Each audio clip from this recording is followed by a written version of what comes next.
Yeah, Trajan, what a story. You know, a lot of these kids, you talk about pass for thousands of yards, things like that. Trajan's just a great example of who we are in Oak Creek. I was seeing the other day, he was a little tight running 40s with us. Back, I think 7 or 8 years ago, we had some little kids come out there and ran with us. So he's been part of our youth program. He came in as a freshman and traveled with us as a quarterback. The sophomore year, he was a receiver. And then last year, he was a DB. This next year, this coming up, will be offense, wide receiver and DB. So probably some of the recruiting, stuff was probably limited a little bit as far as he wasn't that guy for having stats for 3 years. But I think in the process, he's trusted the process. He's, going to Georgia Tech. He's been an excellent team leader. He's stepping in to a role that I think he's very comfortable with. And I tell you what, if you haven't seen back when he played basketball, it's another kid too. He was an all-county, all-region player for that as well. But tonight we have Trajan, and this afternoon is mom. Come on up, Ms. Greco. Janine Greco, my athletic director, Travis Stecco. All right, he's here for New Week. Thank you. All right, thank you very much.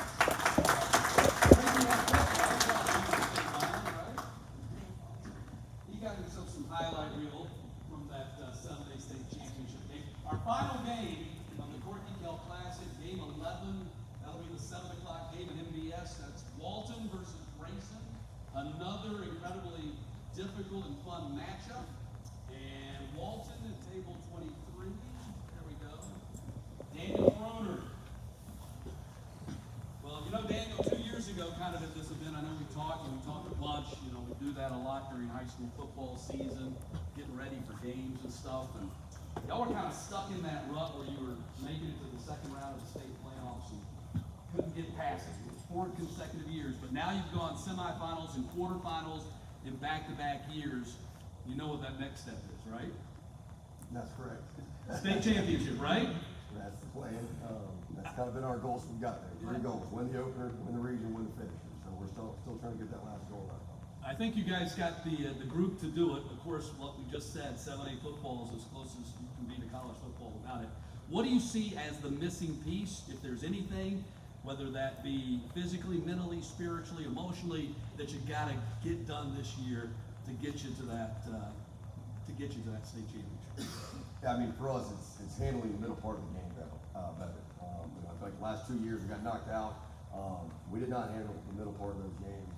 Against Milton in the Final Four, had a lot of momentum in our favor and really kind of played the middle part of that game poorly. Did the same thing last year. That's a very talented Carolina team. And we got the ball and we're tied and we're driving and 2 turnovers, 1 at the end of the half, 1 to start the next half. It's a bad way to play a team like that. So that's been an area of focus for us. Get better in the middle part of the game, but it's like every coach in here knows that when you make that run, you got to have a little bit of luck. You got to stay healthy. You got to have the balls bounce your way. We're going to continue to stay focused on our process and do what we do. If we do that and continue to grow this team this season, we've got a chance to make a run. And we're excited about it. Well, going back to that college football thing we were talking about, the 2 young men he has here, quarterback Jeremy Eklinski, who is committed to Wake Forest, and Ashton Woods, the linebacker, who is committed to North Carolina. When you guys play in the ACC, who's going to win that? Now you don't have to think about that yet. We still got high school football to go. 1 more season. But tell us about those young men and your team.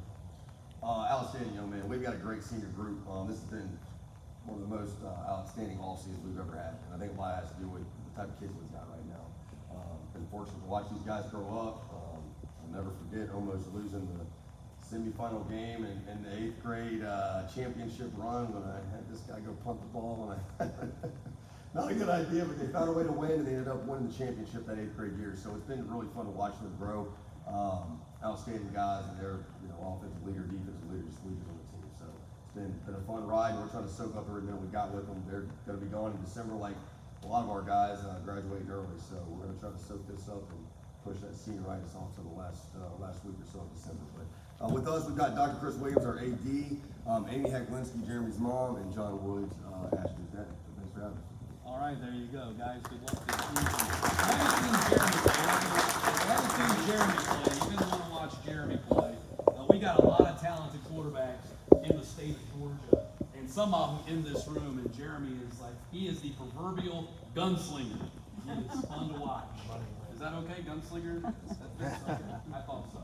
All right, Grayson is the last one we're going to talk to. Oh, right behind us. And head coach Santarius Bryant.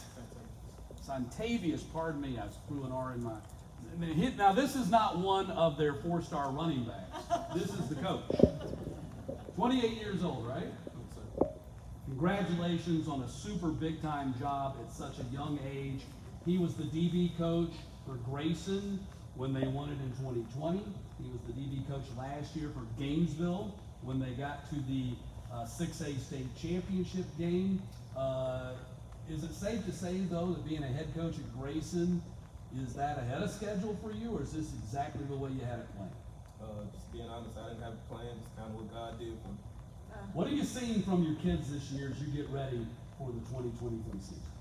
I've seen a bunch of growth, both on the field, off the field, seeing kids step into new leadership roles. A bunch of guys maybe that wasn't in the spotlight last year to be in the spotlight this year, and just kind of all seeing all come together and take it all in.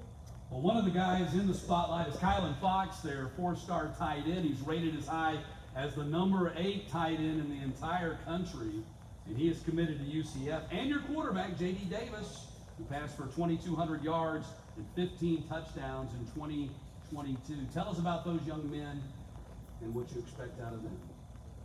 I think both of these guys, first, is outside of football, great humans, great people that my son is able to be around, my family is able to be around. They take care of our program the right way. Both high academic kids that lead the correct way in the school building. Just going around helping in our community, always kind of facing things that we're doing. Both on the field, both two highly talented kids. J.D. Davis is probably one of the best quarterbacks in the state. I think it should get more recognition. But again, just kind of never complains about it, head down. Just continues to work and lead our football team. Kylan Fox, again, many people know. But again, I think people don't really understand what he does, like I said, behind the scenes, kind of who he is as a teammate, as a brother, as a son, those type of things. Anybody else at the table? Yes, we got our offense coordinator here, Keith Fairfield. All right, Keith. All right, Santavius. Thank you very much. Congratulations on being hired as the new head coach. September 22nd. I know what happens then? No, what's that? Your former coach brings his team to play you guys. Yeah. That's going to be a good game, by the way. I'm just putting you on the spot. That's Lowndes and Grayson on September 22nd. Adam Carter, who was the coach there, his former head coach. Be a fun game. All right. I'm done. No, thank you, Matt. Matt, of course, was public broadcast, which is great. Somebody like Matt Stewart, who was sitting under the Super 11, he had no notes. Now, 14, he's going to go all 8 without notes, which I think he got. So, we're going to be on your. So, Matt, and I agree with the meetings and interviews. So, thank you, Matt. All right, the mic's off. You can't hear it. But yeah, that's the matchup I'm looking forward to most. Grayson against Walton to close this thing out. Grayson, Walton, who you got? Walton all the way. It's gonna be a huge one. We'll see. We'll see. We're gonna go live. It's all in a few. Yeah, we're gonna get some interviews real quick, but We're gonna that's try to it get- for the luncheon. Got another luncheon tomorrow, so stay tuned. Let's get Lamar.